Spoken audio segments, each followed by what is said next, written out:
अब देखिए iron deficiency anaemia सबसे पहले, ठीक है, माइक्रोसिटिक में सबसे पहले हमने आयरन डेफिशिएंसी एनीमिया किया, ठीक है। तो ये क्यों होता है, इसलिए होता है ये एनीमिया जब हमारे बॉडी में डिक्रीज आयरन लेवल्स हों तो। Most common cause of anaemia है ये आयरन डेफिशिएंसी एनीमिया, और in the world it is most common. अच्छा, तकरीबन काफ़ी सारी पॉपुलेशन ऑफ द वर्ल्ड को ये एनीमिया हो जाता है, ठीक है। आयरन जो होता है ना बॉडी में, आयरन दो फॉर्म्स में अवेलेबल होता है, हीम फॉर्म जो कि मीट डिराइव्ड, और नॉन हीम फॉर्म जो कि वेजिटेबल डिराइव्ड होता है। जो हीम फॉर्म होता है ना वो ज़्यादा रेडिली एब्जॉर्ब होता है, ठीक है। कहाँ होता है एब्जॉर्प्शन, ड्यूडेनम में होती है, ठीक है ना। ये निमोनिक हमने आपको पहले भी बताया हुआ है एब्जॉर्प्शन का, डाई जी फू बी बी टी, ठीक है ना, ये निमोनिक है। मतलब डाई से आयरन, जिजनम में फिर फोलेट, और bile salts and B12 terminal ileum में, ठीक है, B12 और बाइल साल्ट टर्मिनल इलियम में। अच्छा, ठीक है ना। तो ड्यूडेनम में क्या होता है, ड्यूडेनम में एंटेरोसाइट्स होते हैं। फॉर एग्जांपल ये ड्यूडेनम का लुमेन है, तो यहाँ पे एंटेरोसाइट्स होते हैं, ठीक है ना। एंटेरोसाइट्स क्या करते हैं, आयरन को जो हम ग़िज़ा खाते हैं वहाँ से आयरन उठाते हैं, और ये एंटेरोसाइट्स हैं सारे, ठीक है। ये उठा के ब्लड वेसल, ये बीवी ब्लड वेसल है, इसमें डाल देते हैं, ठीक है ना। तो ये एंटेरोसाइट हो गया। अब एंटेरोसाइट के इस तरफ जो होता है ना, ब्लड वेसल और एंटेरोसाइट में बीच में ये फेरोप्रोटीन होता है, ये ट्रांसपोर्टर प्रोटीन होता है, आयरन ट्रांसपोर्टर प्रोटीन, ठीक है ना। ये आयरन यहाँ से यहाँ तो आती है लेकिन वापस यहाँ पे नहीं आती, ठीक है ना। तो यानी कि हमारी बॉडी में थ्रू जीआईटी कोई आयरन लॉस करने का कोई ऐसा फिजियोलॉजिकल प्रोसेस नहीं है। वंस एब्जॉर्ब्ड इज़ एब्जॉर्ब्ड बस। बाकी ब्लड लॉस हो गया, मेंस्ट्रुअल साइकिल हो गया, उसमें लॉस होता है आयरन का, लेकिन फिजियोलॉजिक लॉस नहीं होता, ठीक है ना, ठीक है ना। इसीलिए ये एंटेरोसाइट जो है ना, ये फैसलाकुन ये स्टेप होता है, और ये सेल होता है कि यार बॉडी को आयरन चाहिए कि नहीं चाहिए। अगर चाहिए तो ये लेके आता है, वरना ये लेके नहीं आता ये एंटेरोसाइट, ठीक है ना, याद रखें, ठीक है। क्योंकि लेके आएगा, अगर बॉडी में ऑलरेडी एक्सेस है तो ये अंदर चुपके से लेके आएगा, तो एक्सेस की वजह से भी प्रॉब्लम्स कॉज हो सकती हैं, ठीक है ना। तो ये एंटेरोसाइट एक समझदार जो है सेल होता है, ठीक है ना। बॉडी में स्टोर्स की कमी है तो ये लेके आएगा, बॉडी में स्टोर्स की कमी नहीं है तो ये लेके नहीं आएगा। क्यों? क्योंकि एक बार ये लेके आता है ना, तो हमारे पास इसको रिवर्स करने का मैकेनिज़्म नहीं होता, ठीक है ना। इसलिए ये सेल एंटेरोसाइट एहतियात से काम लेता है, ठीक है ना। अब जब आयरन एक बार ब्लड वेसल में होता है हमारे ब्लड में, तो ये इसको अकेले नहीं रहने दिया जाता, ठीक है ना। ये आयरन बेसिकली ये जनरेट करता, अगर ये अकेला हुआ तो ये टॉक्सिक होता है, ये जनरेट करता है फ्री रेडिकल इंजरी, फिर आपको पता है क्या क्या डैमेज कर सकते हैं, ठीक है ना। तो जैसे ये ब्लड में आता है ना, तो एक मॉलिक्यूल होता है हमारा ट्रांसफेरिन के साथ ये बाउंड होता है, ठीक है ना। ट्रांसफेरिन के साथ बाउंड ये आता है, फिर इसको डिलीवर किया जाता है कहाँ, लीवर में, और क्या, बोन मेरो के मैक्रोफेजेस में, जहाँ पे ये स्टोर होता है। कहाँ, लीवर में और बोन मेरो मैक्रोफेजेस में, ठीक है। याद रखें, एक बार अब जब आयरन लीवर में होता है और मैक्रोफेज के अंदर होता है, इसको हम Fe कहते हैं, यहाँ पे जो आयरन है ना, इसको फिर अकेले ले रहने नहीं दिया जाता, क्योंकि यहाँ पे ट्रांसफेरेंस का साथ छोड़ देता है, और यहाँ पे इसको फेरिटिन के साथ बाइंड किया जाता है, ठीक है ना। FeF बोल दें इसको, आयरन फेरिटिन, ठीक है। तो ये फेरिटिन जो होता है, ये जो आयरन की जो स्टोर्ड इंट्रासेलुलर जो आयरन होता है ना, वो फेरिटिन के साथ मिल के बैठ सकता है इधर, वरना नहीं, ठीक है ना, याद रखें, ठीक है। तो ये लीवर में भी इंट्रासेलुलर ही होता है, तो फेरिटिन के साथ ही अटैच होके स्टोर होता है, ठीक है ना। तो इसको आप ऐसे समझिए कि ट्रांसपोर्ट जो है ना, ट्रांसफेरिन ट्रेन इसको लेके आती है, आयरन को ऐसे लेके आके लीवर के अंदर, और उसके अंदर सेलों में डालती है, जहाँ पे ये टिन में, इस तरह के टिन में ये स्टोर होके बैठ जाता है सेल इंट्रासेलुलरली, ठीक है ना, बोन मैक्रोफेजेस में और लीवर के सेल्स में, ठीक है ना। यहाँ भी आयरन को फेरेटिन के साथ इसलिए हम बाउंड करके रखते हैं, क्योंकि अगर इसको अकेला रखेंगे तो ये फ्री रेडिकल जनरेट करेगा। हमने पढ़ा था ना फेंटन रिएक्शन, याद है, फेंटन रिएक्शन हमने पढ़ा था, ठीक है। तो उसके थ्रू ये जनरेट करता है फ्री रेडिकल्स, इसीलिए इसको फेरेटिन के साथ इधर बाउंड करते हैं, और इधर ट्रांसफेरिन के साथ ट्रांसपोर्ट करते हैं बाइंड करके, ठीक है। ठीक है ना। अब ये जो स्टोर्ड आयरन है, इसको इसका स्टेटस हम कैसे फाइंड आउट कर सकते हैं? डिफरेंट टेस्ट के ज़रिए। देखिए हमारे जो लेब मेजरमेंट्स हैं, जो टेस्ट वगैरह कितने हैं, सीरम आयरन हो गया एक, तो फिर टोटल आयरन बाइंडिंग कैपेसिटी हो गई, परसेंट सेचुरेशन हो गई, सीरम फेरेटिन वगैरह हम मेजर करके अंदाज़ा लगा सकते हैं कि पेशेंट के आयरन लेवल्स क्या है या फिर आयरन स्टेटस क्या है। ठीक है, ठीक है ना। आप देखें, याद रखें कि जैसे ही ये हमारा आयरन हमारे ब्लड वेसल में होता है ना, तो ये बॉन्ड होता है आयरन के साथ, ये ट्रांसफेरिन के साथ, ये हमने आपको बताया। लेकिन कितने ट्रांसफेरिन के साथ, याद रखें, ये देखें ट्रांसफेरिन जो हो गया, दो ट्रांसफेरिन हो गए और 3 ट्रांसफेरिन हो गए। इनमें से एक जो ट्रांसफेरिन होता है ना, इस तरह बॉन्ड 3 ट्रांसफेरिन बॉन्ड होते हैं एक आयरन के साथ। ठीक है ना, इसी तरह 3 ट्रांसफेरिन लेके आते हैं इस बेचारे को। ठीक है, फिर इसी तरह जब बोन मैरो, मैक्रोफेजेस और लीवर में ये फिर बाउंड होता है एक, ये आयरन जो होता है एक आयरन के, एक फेरेटिन के साथ ये बाउंड होता है। ठीक है ना, तो ठीक है ना। अब देखिए, अगर हम मेजर करना चाहें कि कितना आयरन है बॉडी में, तो हम यहाँ पे आयरन मेजर कर सकते हैं। ठीक है ना, सीरम आयरन मेजर कर सकते हैं। ठीक है ना।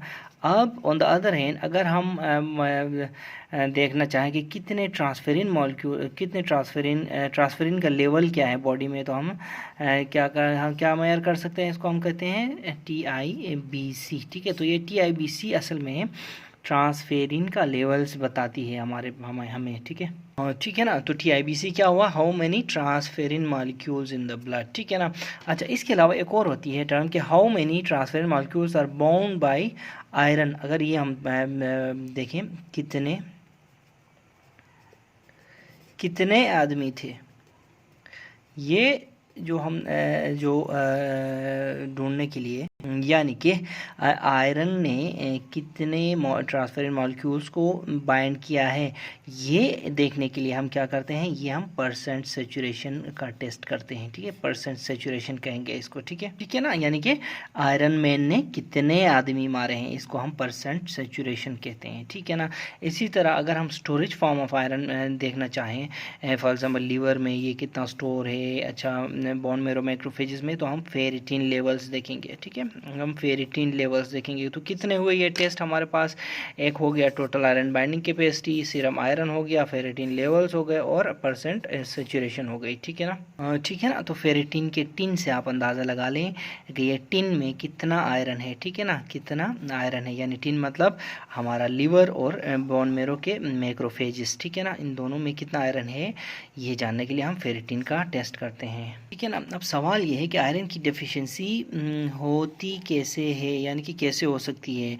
तो ये या तो डाइट की कमी की वजह से लेगा इन डाइट में, या फिर ब्लड लॉस की वजह से। अब पहले हम बात करते हैं डाइट की कमी वाले डेफिशिएंसी की। तो इसमें देखिए हमारे पास एज वाइज देखते हैं, फॉर एग्जांपल एज वाइज देखते हैं। सबसे पहले इन्फेंट्स एंड न्यूनेट्स। ठीक है, इन्फेंट्स में अगर आप देखें ना, तो इन्फेंट्स में ब्रेस्ट फीडिंग जो इन्फेंट्स हैं, क्योंकि ब्रेस्ट फीडिंग ठीक है, ब्रेस्ट फीडिंग जो पेशेंट्स हैं, इनमें आयरन नहीं होता। मदर्स मिल्क में, मामास मिल्क में आयरन नहीं होता। ठीक है ना, इसलिए इन्फेंट्स में आयरन डेफिशिएंसी हो जाती है। थोड़ा सा बड़ा कर दें इनको, चिल्ड्रन में कर दें। चिल्ड्रन में अगर आप देखें तो फिर पुअर डाइट आ गई। ठीक है, पुअर डाइट आ गई चिल्ड्रन में। ठीक है ना। तो बच्चे क्या होते हैं, बच्चे ग्रो कर रहे होते हैं। ठीक है, इसी तरह फिर दूसरी बात ये कि उनको खाने पीने का ख्याल भी नहीं होता, फिर मेल न्यूट्रिशन होती है, इसकी वजह से लेक ऑफ आयरन होती है, जिसकी वजह से डेफिशिएंसी बढ़ जाती है। ठीक है, इसी तरह एडल्ट्स की बात करें तो मेल्स में पेप्टिक अल्सर डिजीज़ हो गया, फीमेल्स में प्रेगनेंसी और डिस्मेनोरेजिया या मेनोरेजिया बोल दो। ठीक है, इनकी वजह से आयरन डेफिशिएंसी हो सकती है। और एल्डरली में फिर कोलोनिक पॉलिप्स का या फिर कोलोन कार्सिनोमा, जिसके ब्लीडिंग होती रहती है। ठीक है, इसी तरह हुकवर्म इन्फेस्टेशन से भी आयरन डेफिशिएंसी आपको नज़र आ सकती है। ठीक है ना, हुकवर्म्स आपको पता है ना, एंकाइलोस्टोमा, निकेटर अमेरिकाना वगैरह वगैरह। ठीक है ना, तो एंकाइलोस्टोमा को एंसाइलोस्टोमा भी बोलते हैं। ठीक है, ठीक है ना। डेफिशिएंसी के दूसरे कॉजेज़ की बात करें तो देखिए मेल एब्जॉर्प्शन हो सकती है, ऐसी डिजीज़ जो ड्यूडेनम को डिस्टर्ब करे, फॉर एग्जांपल सीलिएक डिजीज़ वगैरह हो गई। इन केसेस में आयरन डेफिशिएंसी हो सकती है। इसी तरह गैस्ट्रेक्टमी में भी आयरन डेफिशिएंसी हो सकती है। ठीक है ना, याद रखें गैस्ट्रेक्टमी का पॉइंट। ठीक है ना, आपने याद रखना है। देखिए आयरन जो होता है ना, ठीक है ना, कि ये आयरन जो है वो फेरस फॉर्म में और फेरिक फॉर्म में पाया जाता है बॉडी में। ठीक है, याद रखें फेरस फॉर्म ज़्यादा अच्छी तरह एब्जॉर्ब होता है। ठीक है ना, ज़बरदस्त इसकी एब्जॉर्प्शन होती है, फेरिक फॉर्म एब्जॉर्ब नहीं होता। ठीक है ना, तो इसको आपने इसका निमोनिक क्या है, इसको आपने याद रखना है कि Fe2 goes into the body, into the body आपने याद रखना है। ठीक है ना, ठीक है ना। अब इसका फेरस का और फेरिक का क्या ताल्लुक है गैस्ट्रेक्टमी के साथ, याद रखें गैस्ट्रेक्टमी का जो एसिड होता है ना, एसिड ये आयरन को फेरस स्टेट में रखता है, जिसकी वजह से इसकी इंक्रीज़ होती है एब्जॉर्प्शन। ठीक है ना, अब गैस्ट्रेक्टमी होगी तो आयरन एसिड की कमी होगी, एसिड की कमी होगी तो आयरन फेरस में कम होगा, और जब फेरस में कम होगा तो एब्जॉर्प्शन भी कम होगी, और जब एब्जॉर्प्शन कम होगी तो डेफिशिएंसी हो जाएगी। ठीक है, ठीक है ना। अब देखिए ये आयरन डेफिशिएंसी बस ऐसे ही नहीं होता कि बस आयरन ख़त्म हो गया तो डेफिशिएंसी हो गई, इसके स्टेजेस होते हैं। ठीक है ना, फॉर एग्जांपल से एक पेशेंट है, पहले वो नॉर्मल था लेकिन अभी उसको क्या क्या हुआ है, एंकाइलोस्टोमा हो गया। ठीक है ना, एंकाइलोस्टोमा ड्यूडेनल जिसको बोलते हैं। ठीक है ना, ये हो गया है जब अब ब्लड लॉस हो रहा है उसका। ठीक है, लॉस हो रहा है तो आयरन डेफिशिएंसी होना स्टार्ट हो गई है। ठीक है ना, अब सबसे शुरू में क्या चीज़ ख़त्म होती है, कम होती है, वो होती है जो स्टोरेज आयरन जो होती है ना, स्टोर्ड आयरन जो होती है, स्टोर्ड आयरन ख़त्म होना शुरू हो जाती है, डिप्लीट होना शुरू हो जाती है। ठीक है ना, तो स्टोरेज आयरन इसलिए, स्टोर्ड आयरन इसलिए कि देखें जैसे ही आरबीसी बनना शुरू हो जाती है तो बोन मेरो सबसे पहले क्या यूज़ करता है, वो यूज़ करता है हमारी स्टोर्ड आयरन यूज़ करता है। ठीक है ना, इसीलिए सबसे पहले जैसे ही आयरन डेफिशिएंसी की इतला मिलेगी तो ज़्यादा से ज़्यादा आरबीसी बनने की कोशिश होगी। ठीक है ना, आपको पता है ना 1 एक्स्ट्रा डिवीज़न। ठीक है ना, तो जब 1 एक्स्ट्रा डिवीज़न वगैरह होती है तो इधर यही स्टोर्ड आयरन यूज़ होता है सबसे पहले, इसीलिए सबसे पहले डिप्लीट भी स्टोर्ड आयरन ही होता है। ठीक है ना, अब याद रखें कि स्टोर्ड आयरन की एस्टिमेशन हमने किससे लगाई थी, फेरेटिन से। ठीक है ना, फेरेटिन से लगाई थी। अब अगर स्टोर्ड आयरन कम हो जाएगा तो फेरेटिन भी कम हो जाएगा। ठीक है ना, आपको सबसे पहली इतला ये मिलेगी कि फेरेटिन कम होगा बॉडी में, टेस्ट करेंगे तो। ठीक है ना, अब जब भी जो है फेरेटिन नीचे जाएगा ना, याद रखें फेरेटिन नीचे जब भी जाएगा तो टोटल आयरन बाइंडिंग कैपेसिटी जो है वो इंक्रीज़ हो जाएगी। ठीक है ना, डेफिनेटली आयरन ही कम है तो कैपेसिटी इंक्रीज़ हो जाएगी ना। ठीक है, ठीक है ना। अब टोटल आयरन बाइंडिंग कैपेसिटी क्या मेजर कर रही थी, हमने क्या बताया था यहाँ पे, ये ट्रांसफेरिन को मेजर करती है। ये देखें हमने पिछले पेज पे बताया था कि जो ट्रांसफेरिन है ये मेजर करती है how many transferrins are there is total iron binding capacity.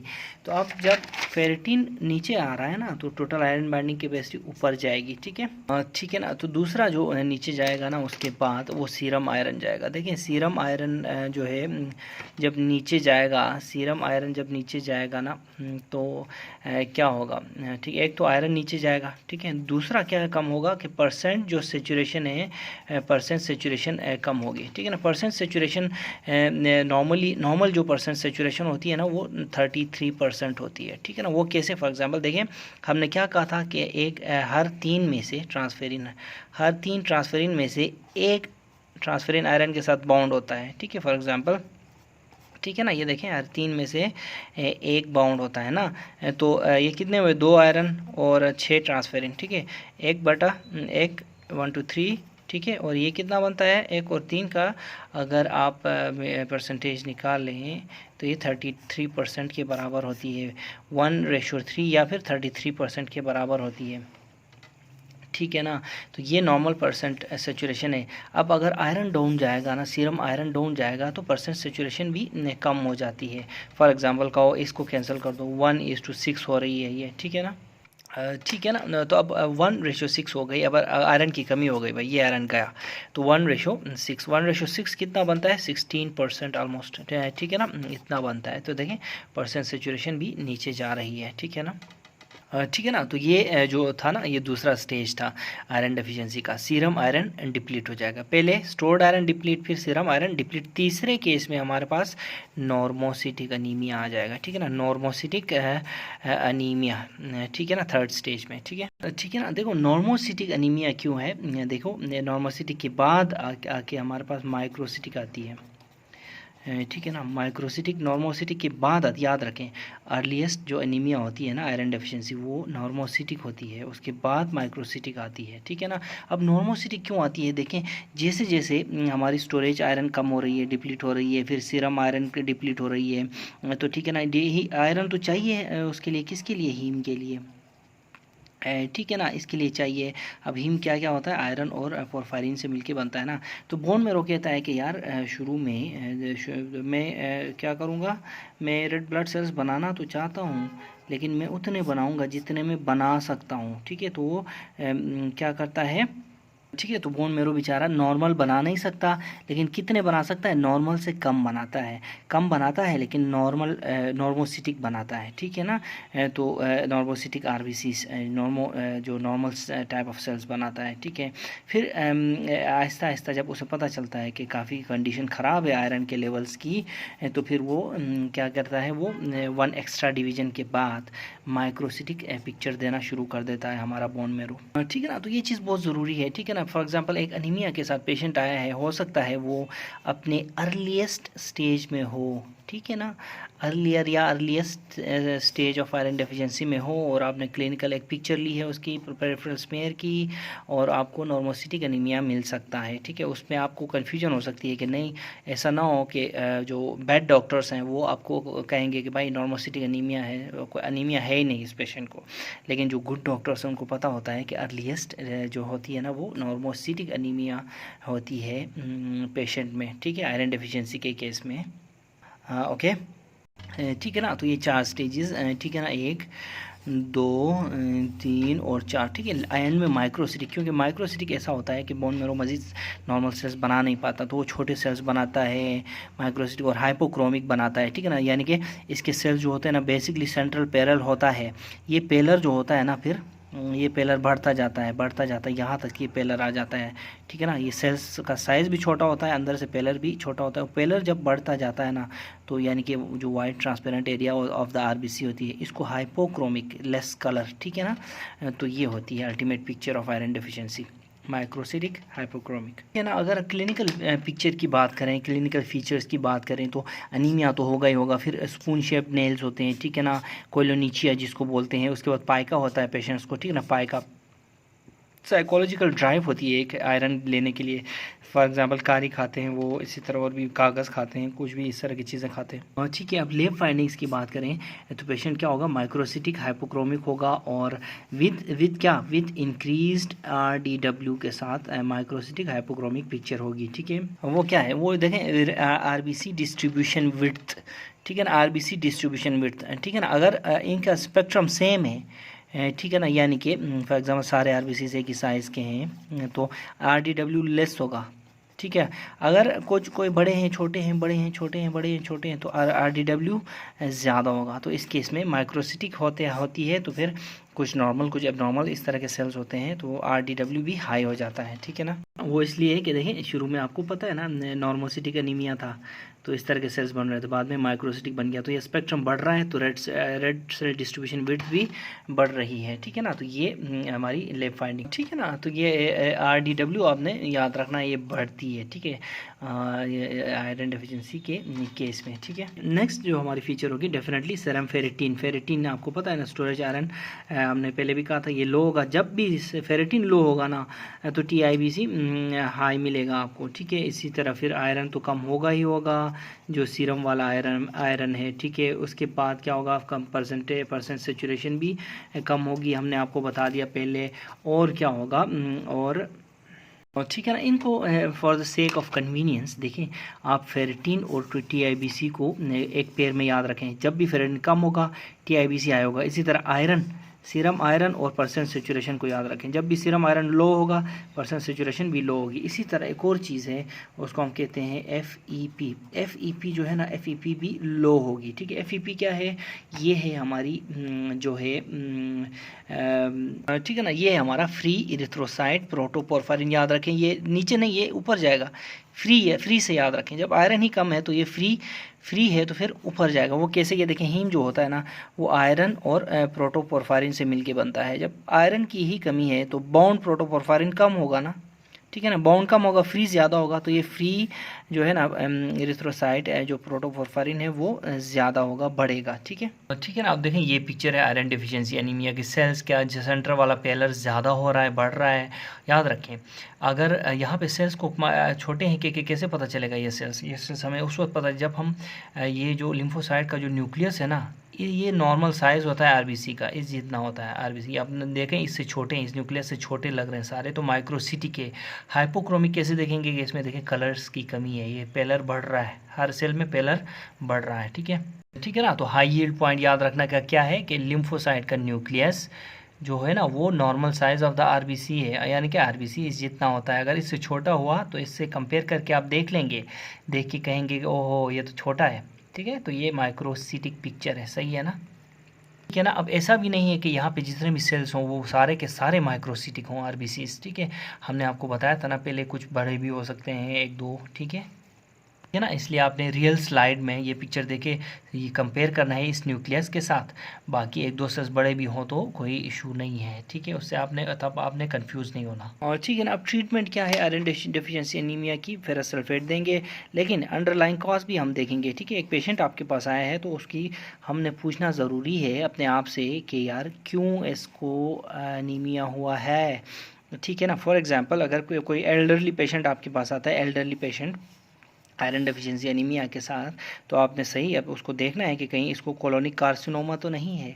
ठीक है ना। इसी तरह जितने भी हमने शुरू में बताए थे, इन्फेंट्स में, चिल्ड्रन में, और फिर मिडिल एज में, फिर मेंस्ट्रुअल जो साइकिल्स की वजह से पेशेंट्स में होता है, ये सारी चीज़ें आपने देखनी होती हैं। ठीक है। और ठीक है ना। एक और जो सिंड्रोम है ना, सिंड्रोम आयरन डेफिशिएंसी एनीमिया के साथ एसोसिएटेड, वो ये है कि इसको हम कहते हैं प्लूमर विल्सन सिंड्रोम। ठीक है, प्लूमर विल्सन सिंड्रोम में आयरन डेफिशिएंसी एनीमिया के साथ क्या होता है? एट्रोफिक ग्लोसाइटस होती है, एजीजी इसको क्या बोलेंगे? Atrophic glossitis. ठीक है, एट्रोफिक ग्लोसाइटस और एसोफेजियल वेब्स होते हैं। ठीक है ना। Oesophageal iron deficiency anaemia, oesophageal webs और एट्रोफिक ग्लोसाइटस। ठीक है ना। इसको हम कहते हैं Plummer Vinson syndrome, iron deficiency anaemia, oesophageal webs और एट्रोफिक ग्लोसाइटस। ठीक है। अब क्लिनिकल फीचर्स क्या होंगे प्लूमर विल्सन सिंड्रोम के? देखिए एनीमिया तो होगा ही होगा, ये देखें। इसी तरह डिस्फेजिया, एसोफेजियल वेब्स की वजह से डिस्फेजिया होता है, और बीफी रेड टंग नज़र आएगी आपको। ठीक है ना, बीफी रेड टंग। एसोफेजियल वेब्स क्या है? देखें एसोफेजियल वेब्स, अगर ये एसोफेगस है हमारा, ठीक है, तो यहाँ पे इस तरह के जो आयरन डेफिशिएंसी में प्लूमर विल्सन सिंड्रोम के पेशेंट्स क्या करते हैं? दे टेंड टू, ये इस तरह के इसकी जो म्यूकोजल प्रोट्रूजन होती है उनकी। ठीक है ना, ये देखें म्यूकोजल प्रोट्रूजन, जिसको इसी को एसोफेजियल वेब कहते हैं। ये जब ऊपर से बोलस आता है, फूड बोलस, खाना ऊपर से आता है, तो ये अंदर लगता है और पेशेंट को क्या होती है? पेशेंट को डिस्फेजिया होती है। ठीक है ना, इसीलिए ये डिस्फेजिया इसकी वजह से होती है। ठीक है ना, तो ये चीज़ें हैं।